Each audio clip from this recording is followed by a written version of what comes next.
നമസ്കാരം. ഹേമ കമ്മിറ്റി റിപ്പോർട്ടിൽ നിയമ നടപടിക്കും ശുപാർശ.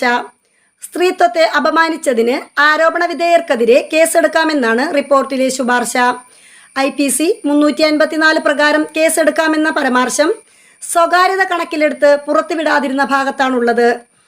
വിദേശ ഷോകളുടെ പേരിലും നടികൾക്ക് നേരെ ലൈംഗിക ചൂഷണമുണ്ടായെന്നും ഹേമ കമ്മിറ്റിക്ക് മുൻപാകെ നടികൾ മൊഴി നൽകിയിട്ടുണ്ട്.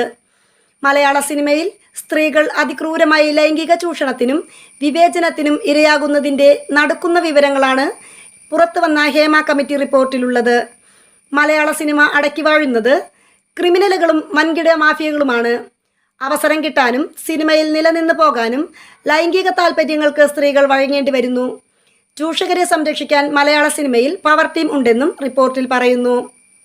സഹകരിക്കുന്നവരെ തൽപര കക്ഷികളിലേക്ക് എത്തിക്കാൻ പ്രൊഡക്ഷൻ കൺട്രോളർമാർ വഴി വാട്സാപ്പ് ഗ്രൂപ്പുകളുണ്ട്.